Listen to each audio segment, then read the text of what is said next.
All right. Hello, everybody. This is Lora Thorson, and you are watching Defenders Live. It is August 24th, 2022, and I'm excited to bring to you a special guest tonight. And we have a lot of great things planned for you tonight. So, first of all, I just want to thank you for attending. And please drop in the chat where you're from. We'll be using that chat box for all of our engagement tonight. If you have any questions that come up along the way, make sure and put those in the chat. I'm going to be introducing a very special guest here tonight. All right. So if you're watching this as a replay, I just want to let you know that if you want to join in next time, just go to jnltraining.com and sign up for notifications there, and you will be sure to get email links sent to you next time. So tonight, the order will be, I am going to just acknowledge some of the Defenders instructors that are on here tonight, because that is awesome that we have Defenders instructors from all over the nation. And there are a lot of them on here tonight. And it's so cool to have so many people from so many different places, all from the Defenders team on here tonight. So if you have questions that I can't answer, there's a lot of times somebody else on the live that can answer that too. We all have our own little specialties. So we're going to acknowledge some of them. Then we're going to talk about why we're here like we do every week, because it's really important to know why we're doing what we're doing, right? In training and in life. And I'm going to talk about some really exciting announcements, like the stuff that's happened over the past week, guys. I cannot wait to share with you. I have a little tidbit for the week that I want to share, as I always kind of bring to the table. And then I'm going to introduce my special guest, James Fleming from Warfighter Concepts. I'll be introducing him a little bit later. We're going to do an interview with him. And if we need to do some Q&A towards the end of that, we will. So that's what's in store for tonight's live. It's going to be a good one. But first of all, let me just introduce myself if you've never met me before. My name is Lora Thorson, and I am a Defenders USA instructor from Southwest Montana. If you want to learn more about me, you can go back to the July 27th live. That was the very first live that I did. And I talk a lot about my story and why I'm doing what I'm doing. If you want to see my bio and my credentials, go to defenders-usa.com. And you can see not only my credentials, but all of the bios of the other instructors there as well, and the owner and lead instructor of Defenders USA, Adam Winch, who's also on the call tonight. All right, so I know we've got Adam on the call here from Arizona.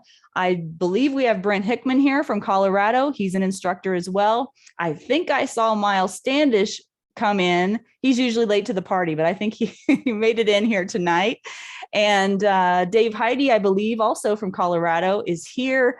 And Dylan Wells is our newest instructor from Texas. He's in on the live as well. So we have a lot of great Defenders people on here tonight, as well as our special guest, James Fleming, who I'm going to introduce to you in just a little bit. But first, let's touch on, like we do every week, why we're here. We want to grow you as Defenders. What does that mean?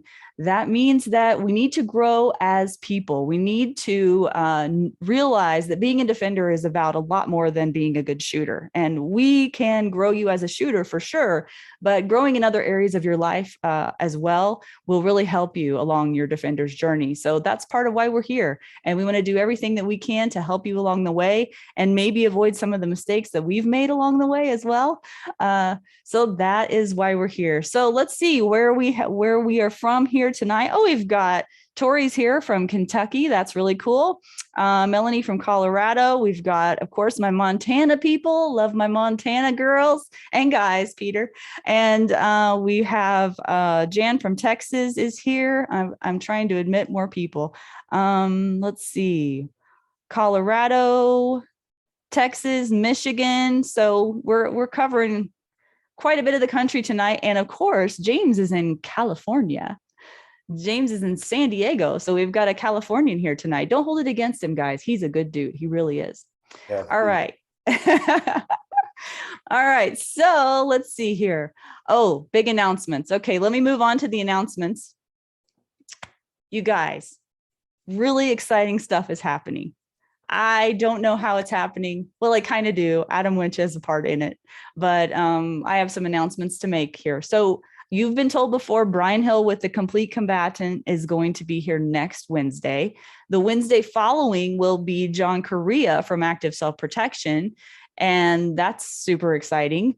And then after that, we're going to have, I'm not exactly sure how to say her last name, Adam. You might have to help me. Robin Sandoval. I think I got that right. From A Girl and a Gun. She will be here on September 14th. And then we've got the rest of the month booked out in September. We have a really special guest coming on September 21st. His name is Juan Rivas. I hope I said that name correctly. Juan Rivas. He has a survival story that you guys have to hear.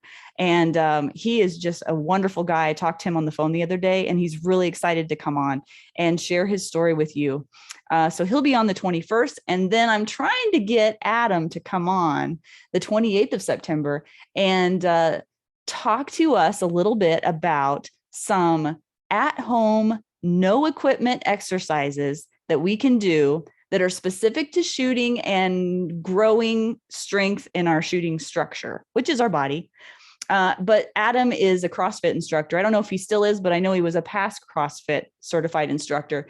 So he has tons of good information that he can share with us. So I'm trying to get him to do that on the 28th of September. So that's the plan.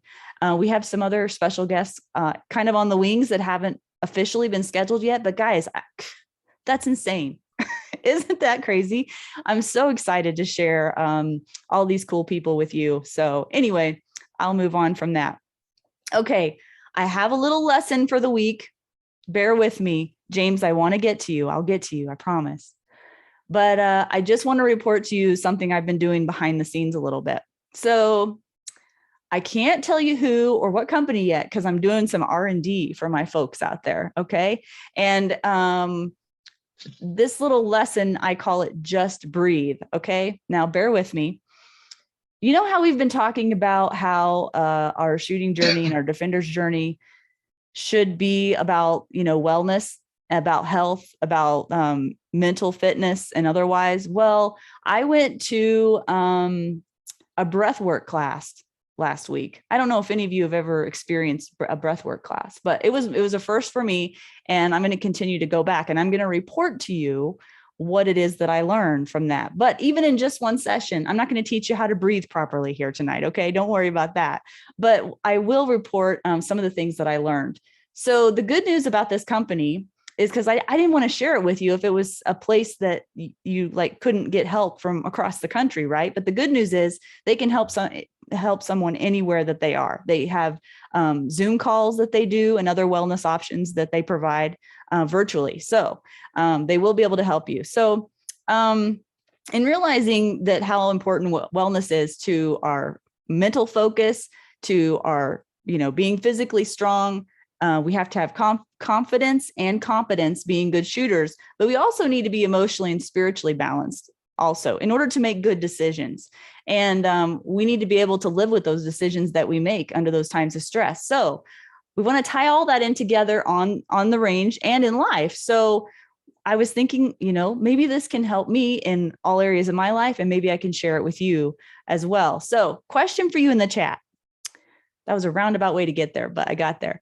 Question for you in the chat is, what % do you think most people use on average of their total breathing capacity? Tell me in the chat what you think. What % do you think most people use on average of their total breathing capacity? I'm going to make a point here once I tell you this. And one thing that I learned too, when I was going through this session, was that most people don't know how to breathe correctly, meaning they breathe through the top half of their torso rather than through their diaphragm. And most people don't realize that. So 40%, 20%, 50%, 60%. Okay. Well, the answer is that most people only use 20% of their breathing capacity. I was shocked to hear that. Like, that makes me wonder what percentage of our brains do we use? So I think learning to breathe properly is really important, and I'm going to report back to you on the more that I learn. But I want to tie this in with shooting, right? Because everything that I do is tied in with shooting one way or the other.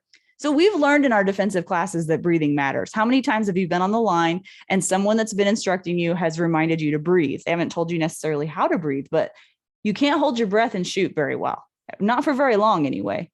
So what breathing does is it calms down our central nervous system. And this is top level, guys. I don't know all the deep dive stuff yet. I'm learning all this, okay?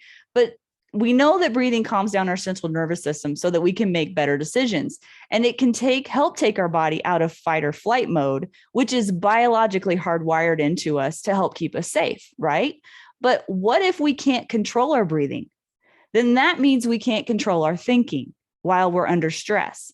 And that might bring us into what we call condition black, which is freezing and not being able to make a decision under stress. And that can be super dangerous for many reasons. So just like training how to shoot, I think learning how and remembering to breathe in certain circumstances could be really advantageous for us.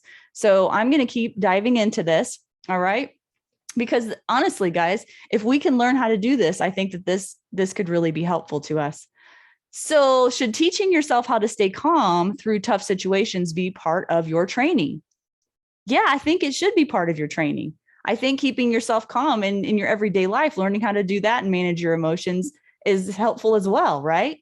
So let's think about where else in the chat. Tell me, sorry, I shouldn't read the chat while I'm talking. Tell me in the chat, where else in your life do you think breathing properly is important? I have a few ideas, but I'd like to hear yours as well. The chat that threw me off was Wendy said that we only use 5% of our brains. That could be true, but so other places that we need to breathe properly. Think about running. Think about swimming. We have to learn how to breathe when we swim. Think about hunting. Miles, maybe you can help me out here, but isn't it important in hunting when you get that buck fever that you can calm yourself down and you can get that slow exhale when you're pulling the trigger to take that shot? I think so. Oh, got more people coming in. So those are some examples of other places in our life where we might need to breathe. Tori says driving. How many of you have had to calm yourself down while you're driving? That's a real thing. Yeah, bumper to bumper traffic. So remember on past lives where we talked about practicing being uncomfortable and how important that is? I have a little side note here. I'm going to tie it back into the breathing thing, and then we'll move on with James. But I was on a run this morning, and I got to a point in the run where I was not wanting to embrace the suck very much. I got to the sucky part of the run. Like the beginning of the run, you feel pretty good. The beginning, you're pretty fresh, right? But you start to get to that place where you just start to doubt, you run out of energy. You just want it to stop. You're trying to figure out, like, you have to be accountable and you have to finish whatever it is that you're doing, but you have to, you just have to keep going, but you don't want to. And the only thing that gets me through that suck is to breathe. I have to breathe through it, because in the moment, all I want is for it to end. And I know I have to be fully in the moment in order to just embrace it and just move through it. But I just want to know, like, I want to look down at the treadmill and know how much of this suck is left. When will it be over? I want to know where I'm at all the time. And what does that do? It just prolongs it. It almost tortures you in your brain to just constantly look down at the treadmill and see where you're at, because you're not moving as quickly as you want to be moving, right?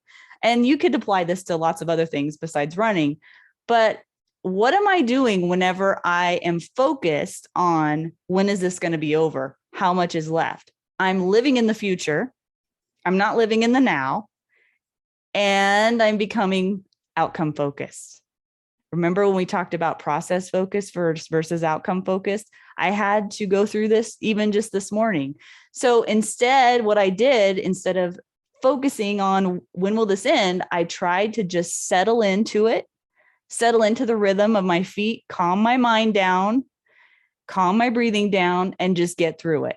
Just live it, feel it, move through it. Like I literally had to move through it, right? That's the thing. So, and before you knew it, it was over. But man, can you guys relate? Like, drop in the chat. Can you guys relate? It doesn't have to be running, but there's that moment where you kind of hit that wall and you're just like, gosh, it would be so easy to quit right now. It would be so easy. Like, you just beg almost to just for it to, be over. But you know that if you stay in there, that it'll pass. And that's the thing of that's a scripture. This too shall pass, right? And we know that it will. Everything is temporary. So drop in the chat if there's anything you can relate to that in your life, and shifting your awareness from somewhere out there to right here, right now. What that does is that forces you to really look hard at yourself. And that's where you find out what you're made of. Truly, it is. And you can relate that to shooting. You could relate that to a million different things. But it can really be a mental struggle for some people. But I would say the more you practice that, the more you embrace that, the better that you'll get at it. And I would just encourage you to do that. And just know that, like, you're not the only one going through that uncomfortableness. That's a really good thing, to be uncomfortable. It doesn't mean that it's hurting. Whatever is happening is hurting, but uncomfortable is good. And you will get through it on the other side, and you'll be stronger for it, and you'll be smarter for it, and you'll be glad you did it. And when you get done, man, you can celebrate and be so happy, right? Now, I'm gonna do a little side note here, and this might make you guys a little bit uncomfortable. I mean, I can't be much more uncomfortable. I'm on a live every week now, guys. Like, I'm just throwing it all out there. But I started thinking about this concept a little bit more, and I thought, being uncomfortable isn't always a physical thing. When we talk about practice being uncomfortable, usually we're talking about working out or getting in better physical shape. But being uncomfortable and learning to stay calm in an uncomfortable, like, emotional state or spiritual state is also important. So what do you think that, and this ties into with being strong? Like, most people that I talk to, when they talk about being strong, they think of that as being physically strong. But what do you feel like true strength is? I this year have met somebody that I would consider to have true strength. And that person is very physically strong, but they have some other traits too that I want to go into. Now, tell me if you can relate to this in the chat. I know a lot of people like this. Do you know somebody that whenever there's something physical, like a race, or they have to pick up something really heavy or whatever, they're the first guy to the line? They're not afraid to be physically uncomfortable, man. They will get there, and they'll just be the first ones there. But when you start challenging them emotionally to make them uncomfortable emotionally or spiritually, they run for the hills. Like, they want no part of that conversation. Like, I'm a tough dude and I'll lift heavy stuff, but when it comes to the other thing, no way, I am out. Do you guys know people like that? I do.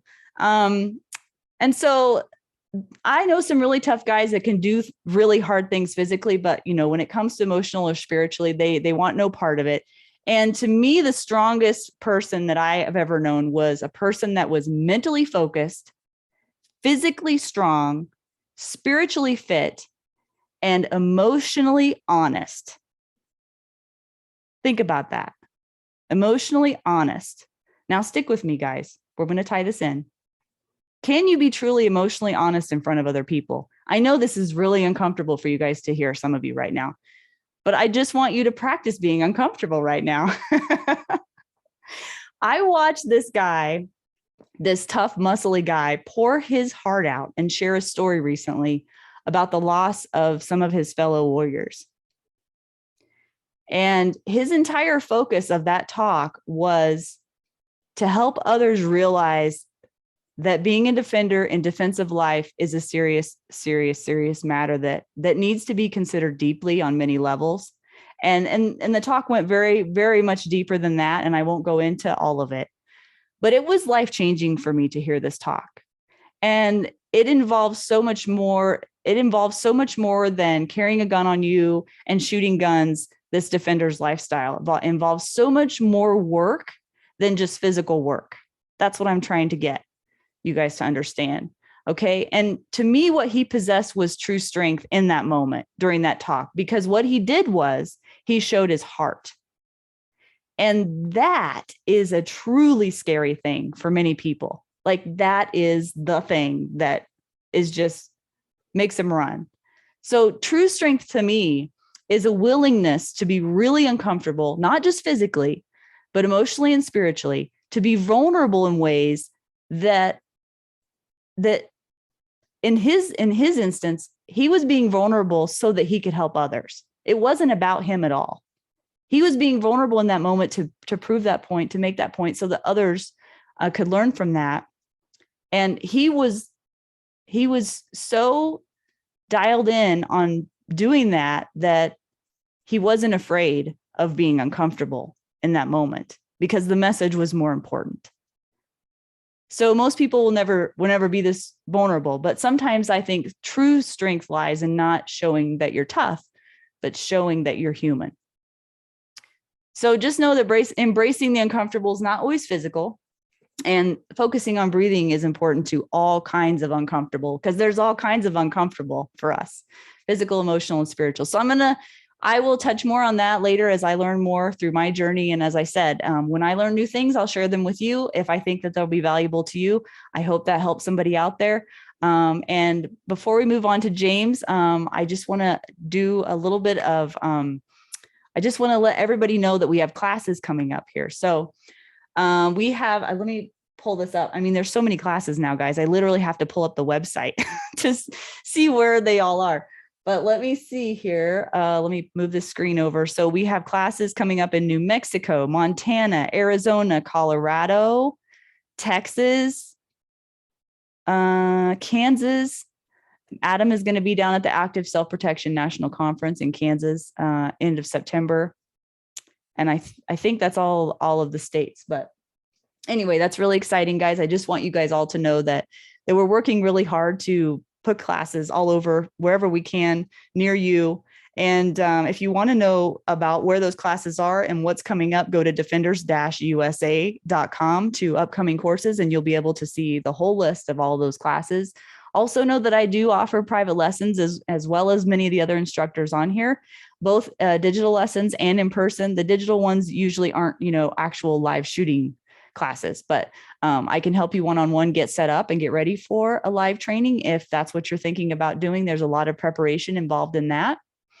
And just want to remind you again that the next live stream will be August 31st. We'll have Brian Hill on with the Complete Combatant. So if you have any questions for Brian Hill, please reply to the emails I send you and give me those questions, and I can pass those along if maybe you won't be on that live, because that's going to be a really, really good one. Okay, so now that I've went on that tirade, let me get you introduced to Mr. James Fleming of Warfighter Concepts. Where do I begin with James Fleming? He is a one-of-a-kind guy, truly has a heart of gold. I met James for the first time in person during his classes that he had in Montana in this past May. And I took his one-day basic pistol. I'm not too good for basic pistol, guys. I mean, fundamentals are everything.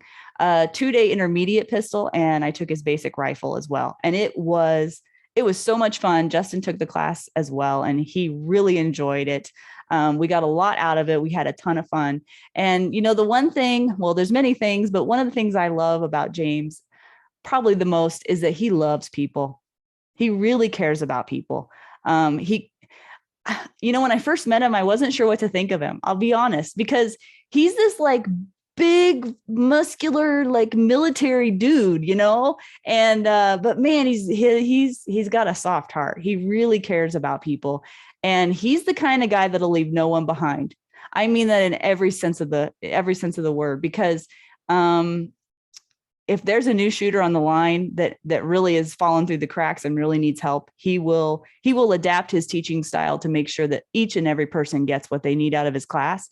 And as we talked about before, about the traits of good and bad instructors, one of the traits of a great instructor is being able to adapt to their students. And James can certainly do that. He walks the walk. He doesn't just talk the talk. And that's what I love the most about him. And the other thing that's cool about James is he's really passionate about physical fitness as well, about mental focus. And he understands that being a competent shooter and a competent defender requires all of those things. So, I've had conversations with him about that too. And then at the end of the day, he's an awesome guy to be around. He has a lot of energy, and you'll see his heart here on the live tonight, I'm sure. And you'll see that great part of James that we all love. So before we do that, though, I want to debut a video, and I'm going to pause the recording while we do that. Only the people on the live tonight are allowed to see this video. And the reason for that is because there are people on the video, their faces will be on the video, that he wants to protect their privacy. And you'll understand that once we start showing the video. So I'm going to pause the recording out of respect of some of the guys on his video, and we'll play that, and then I'll be back here in just a second for those watching the replay. So stand by. Okay, we are back live again with James Fleming. And so that was a pretty cool video, guys. I saw that just for the first time today, and I thought we have got to show that to everybody. That is a great, well put together video that kind of talks a little bit about James's mission and his purpose. And James, is there anything that you want to add to that? Let's just get a little sense. There's a lot of people here that don't know you about your background and your mission. Sure. Well, first and foremost, thanks for the invite. When you asked me about a week or two ago, I was super excited about joining you on live. Thank you for Defenders USA for giving this platform. This is the first for me, so it's exciting. That whole video was really an event that we did for a YPO, Young Presidents Organization. Some clientele that really just wanted to get away from the golf course and do something completely unique. And well, I just had some of the most elite staff and cadre to assist on that, and it was flawless, and we had a great time doing it. So thank you for sharing that. You know, I'm here in sunny San Diego, so please don't hold that against me. My wife was a Navy pilot for 20 years. She dragged me out here to Southern California. So this is where my home is, and just happens to be where I work as well. I work with the Navy SEAL program. Their lead weapons instructor. I've been there for the last 14 years. And to be honest, talk about a privilege, talk about an honor to be able to continue to serve and really share my experiences and make our young Navy SEALs that much more competent and capable, right? So it's been fun. I've got a few other things going on in the world. I've got drone operations going on over in Europe, a place called Ukraine. I've got folks down in Colombia doing counter-drug, counter-human trafficking with the State Department, just trying to, you know, defend, as you would say, and put away some bad people. So, I just picked up a new hobby, archery. I got my first compound bow, and I've got some hunts already planned. So I'm super excited about that. Awesome. Now, for everybody that's on here, James obviously trains civilians as well, because, hey, I'm not a military girl, although sometimes I wish I would have been. So yeah, James, we're curious. Justin and I were talking about this morning, and we said, I wonder how much different it is to train people, you know, that are in the military or law enforcement versus civilians. Are there some drastic differences there? I imagine so. Yeah, I think there is. Well, let me just say this: the military and most law enforcement agencies, to include federal agents, they're all about structure, and they want to know the 5 W's. You know, where, when, how, all that stuff, and they have expectations just because they're part of that community. And with the civilians, I think they show up with the same desire, right, to improve. And so from my experiences, I find that I kind of treat everybody the same, although there's moments with the military organizations that I throw a little bit more stiffer communication to them at times, because sometimes they need to be guided a little bit more. So I'll use that word, guided. But in the end, it's all the same. Folks want to show up and they want to learn. And that's really where my bucket is watching people grow and become better. So. Absolutely. Mm-hmm. Okay, so let's start out with, could you give a few steps for those that are just getting started that will help them along their defender's journey? Where did they begin in this process, do you think? In terms of as a defender, as you mentioned earlier, the mindset and all that, right? I think it's really just people want to develop skills, and if it's shooting, that's great. I think it really has to start with a healthy mindset. What do I want to do, and how do I get there? For beginner shooters, let's just use beginners. Um, I'm a big fan of just simple fundamentals and do them at nauseum. Dry fire and put work in. Fundamentals are everything. And I think the market has been flooded in some good ways, but there are so many instructors out there.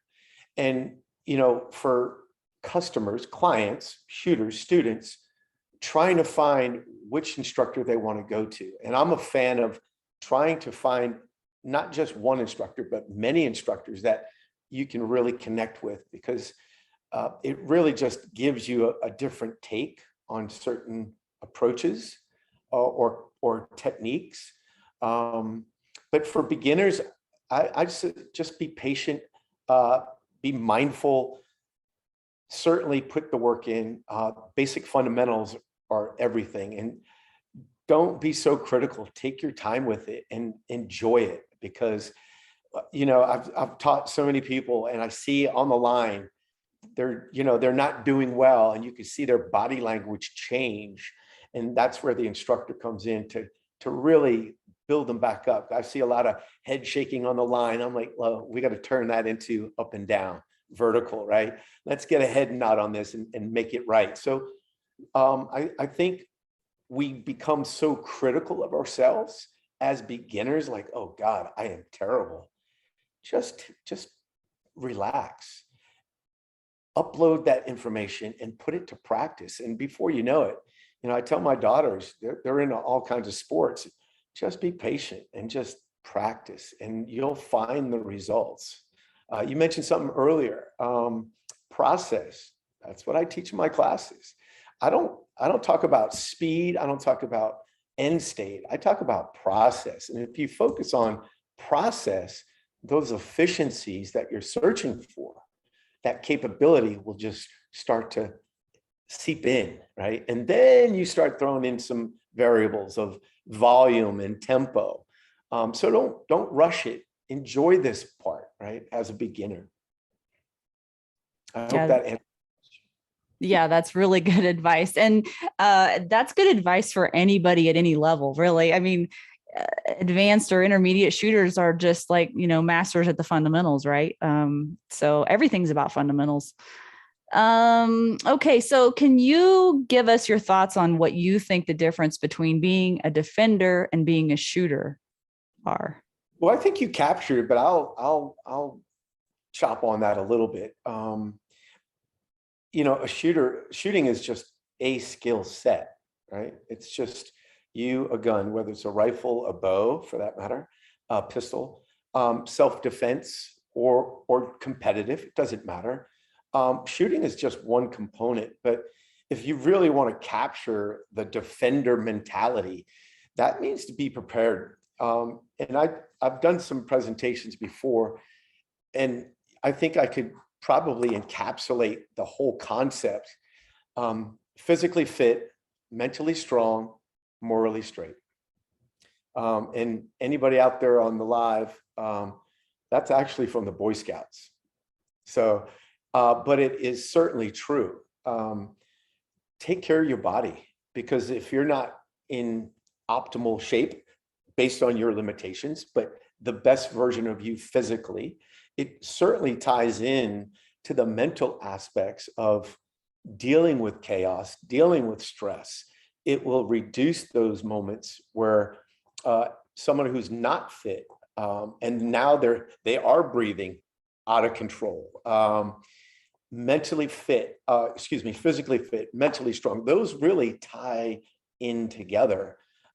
If you're physically fit, typically you'll find this mental strength because you're going through that struggle each and every day, whether it's running and swimming and hiking, whatever your thing is to get fit.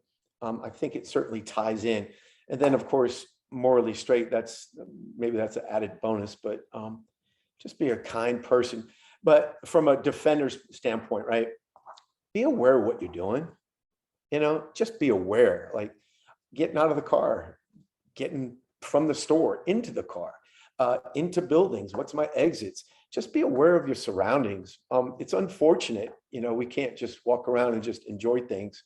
We can, but we still need a level of awareness in our space as a defender, right? So I'd say, avoiding problems is, a good 75% of the problems that we face, right?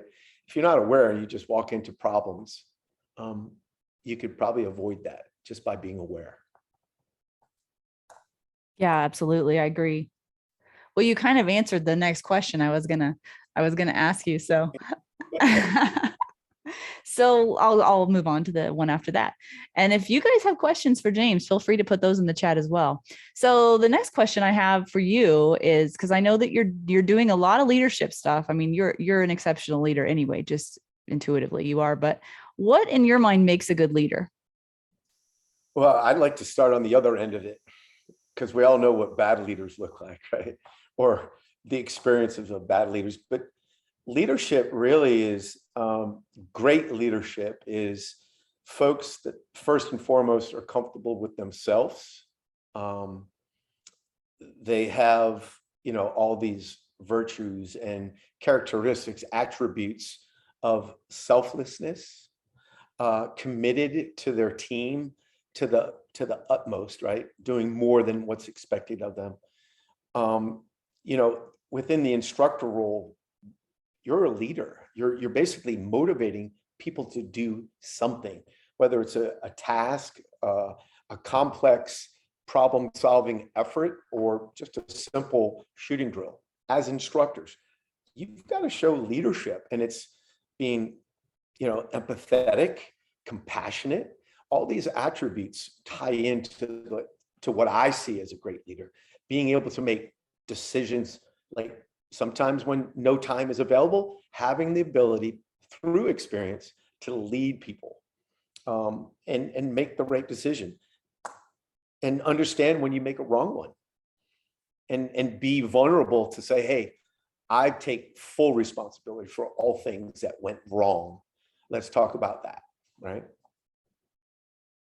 Yeah, being accountable is huge. There have been, I would say, leaders in my life that have let me down because I didn't feel like they were accountable to what, their actions were. And that's really disappointing.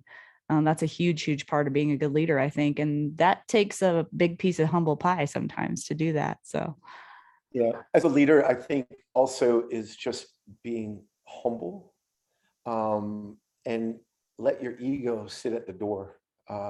Ego shouldn't be part of any of that. It should be pure and simple. Your focus is to take care of your team, take care of your employees, take care of whoever you work, you're in charge of, and give them 100% of yourself, like complete commitment. absolutely. Okay. Let's see. What is something new you've learned this year that has changed your mind about something? I've got somebody ringing the doorbell, which nobody comes to my house, and my dog is barking, so I apologize for that. We might get to see James in action. One thing that happened over this year that's changed me, can you repeat that one more time so I can really digest it? Sure. What is something new that you've learned this year that has changed your mind about something? Well, that's broad. I'm gonna stick it to what most of us on this live chat is thinking, from a shooting perspective. I was lucky enough to hire a guy by the name of Joe Farewell. And Joe Farewell's a competitive shooter. He's probably top 20 shooters in the country. And he works for me with the Navy SEAL program. And he came to one of our shooting courses. He typically will handle all the pistol work. I'll handle the rifle, and then we combine the two, and then we're off to the races and having fun. He shared a concept on target transitions, from meaning I'm shooting at one target and I need to go to another and potentially another, right? The way he broke it down, the concept of transition, I've been around the shooting world for many years, and this is the first time I've ever heard it. And the way he layered it, the way he approached it, the way he demoed it, to include how the students were going to implement. Because as instructors, we all see this, right? Hey, this is what we're going to do, X, Y, Z. And it's like, whoa, that's a big pizza sitting right in front of you, and you got to eat it, right? He broke it down to a slice, and we said, nope, we're going to do this. And then we added, and we started adding layers to it. And it was so well received. And it just changed my mind on the way I was teaching. And it really created some benefits for my students, that I had the ability to kind of adapt it, and then start playing with it on my own before I presented it. And it's turned some heads in many ways, positive stuff. Yeah. That's awesome, because you've been an instructor for, what did you say, 15 years? 15 with the Navy SEALs. I was running the Federal Air Marshal program down in Miami. I was running the entire training division, tactics and shooting. So, and of course, my Army life, 7,320 days. I think that's 20 years. Yeah, that's 20 years, something like that. So, long time. So that's good that you're still able to change your mind about things, right? I think I think we have to all evolve and stop being stagnant, right? That's what it's all about. When you think you're good, that's when you're going to get your butt handed to you. So you really got to stay like on the treadmill, right?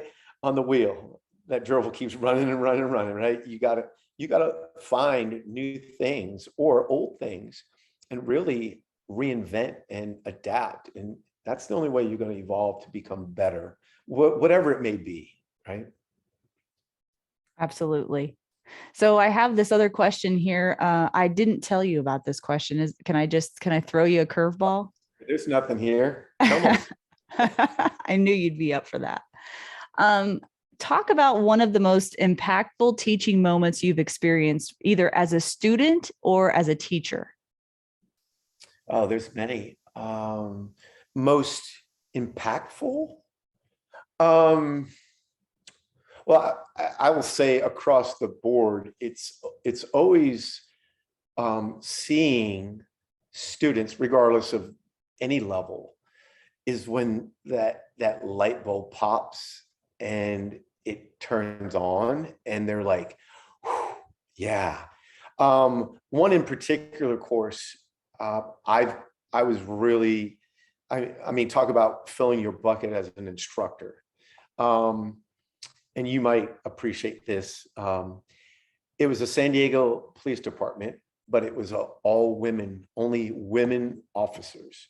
And I say, I advertised it, and I think internally for me, I've got 5 sisters. So internally to me, I'm always looking out, protecting my sisters, or my daughters for that matter right now. So I wanted to train just women, and I've seen it in the military, and I think some folks in the audience could probably relate to this. Adam, for sure. You know, in organizations where guns are part of the deal, right? I've oftentimes see this segregation. We'll get a group of folks, they'll get a range officer on the line, and he's talking to the class, but he's almost ignoring the women within the course. whether it's intentional or not, I see it, right? I see body language. And I see even separation into where they stand. All the women typically would stand somewhere to the back because they know, or when they're on the line, especially in police departments. I've witnessed a lot of police departments, and it's not a knock on them. It's just, well, training budgets for police departments are next to nil, right? So they get police officer that enjoy shooting, they become a range officer. And so this is a long answer to your question, but I think it's important. Understanding that, listen, this is the team. It's a complete team, men and women. So you have to address the entire group. And I would often see it in the military too. Women would stick off to the side or the back, and you'd have to engage them just to bring them in.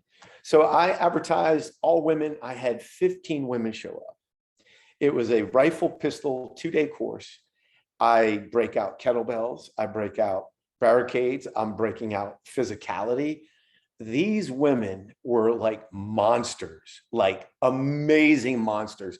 And we put them through fundamentals. And then we layered it, and then we started putting physicality to it. And it was a hot day, of course. And I always pick the hot ones for some reason. And they absolutely smashed it.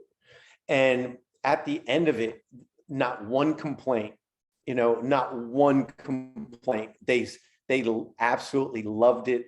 And just the remarks and the comments were, this is the best training we've ever received, period. That sticks out in my mind. Mm-hmm. Yeah, I think you've talked to me before about those moments of getting your bucket filled. And we need that. We need that as instructors, but it just as humans in general, if we're trying to help others, I think it's really important that we have those moments, with other people that we can really remember, and we can remember those moments maybe when things aren't going so good, and we can hang on to that for for inspiration. Yep. No, it was I don't know. I left that day. I was on cloud 9. I really was. I was in a good mood. So yeah, definitely. Does anybody else have any questions in the chat? If so, put those in. And I'm going to throw one last winger at you here. A winger. Is that a word? Anyway, it's my word. I want to know, who does James Fleming look up to and why? Ooh, too many people. Well, I'd start with first my older brother. He's kind of my hero. Just, my entire life, he's always been my hero. In so many ways, and I can't say it within like a short time frame, but I will tell you, he always saw something in me, regardless of my whole career started off with failure first. Personally, it wasn't your cookie cutter approach to life. But my brother always gave me words of confidence and, advice, even when I didn't need it. But he's always been there for me, and he's an amazing father. He's a savant brain, which I don't have that. He is just one of those guys that I just look up to. But throughout my military career, there's just too many that have influenced me to keep my compass heading on point, who've motivated me to do things that I wasn't even like mentally thinking I could accomplish. They dug it out of me and exposed me to things that made me the man I am today. If I could throw names out, Matt Ryerson, John Mesa Hunis, John Hale, too many of them. Some still with us, some not, but amazing humans, amazing patriots too. So I think we all need those people in our lives, and we work as hard as we can to be that for others too. It's really important. Mm-hmm. So before we wrap up here tonight, it's already almost been an hour. I can't believe that. Where can people find you, James, if they want to learn more about your organization? Yeah, warfighterconcepts.com. Obviously, I'm in San Diego, but I have guns and will travel. If you are interested in having me come out to train, and you want to be my residential champion, like Miss Trish Reese, up in Montana, she was kind enough to host me up there. Now she's my big sister. So warfighterconcepts.com. You can email me at james@warfighterconcepts.com. If you got any questions that you were not wanting to list on your chat tonight, hit me up an email. I'll answer your question. I'll even have a chat with you if you like. Yeah, that's what I love about James is he's one of the most approachable guys I think I've ever come in contact with, so much that I was extremely skeptical of him in the beginning. I will fully admit that. It's kind of a joke between us now. How, like, I was like, this guy seems too good to be true. Like, what is up with that? But no, he really is this way, guys. This is just who he is. He has a great heart. So, if you don't see me, it might change. If you don't. All right. So before we wrap up tonight, guys, it is lightning and thundering here. I'm surprised you can't hear the thunder through the mic, but hopefully like the electricity stays on and we can continue here. But I want to encourage you guys really quickly before we wrap up. There is a video on Defenders USA YouTube channel that Adam Winch recently posted. I think it was just yesterday or the day before. And it's called Running on Empty. I shared it on my Facebook page and on the Defenders Live page, but I think that's an incredible message that he shared with us this week, and it just talks about what fuels you in life. And it's a really good video, a really good message, Adam. I think you really hit it out of the park with that message, and a lot of people have been talking about it. So I just wanted to shout out and encourage you guys to go on Defenders USA YouTube. It's called Running on Empty. Check that out. I don't see any more questions in the chat here, so I'm probably going to wrap it up here. But just remember, next week, August 31st, we'll have Brian Hill with the Complete Combatant on. And James, I just want to thank you so much for coming on tonight. You're a wonderful human. You're a great instructor, and I'm proud to call you my friend. So. And thank you, everybody, for joining tonight. And thank you, Defenders USA, for having some time for me to come on board. So thank you. All right, guys, we'll see you all next week. All right. Thank you.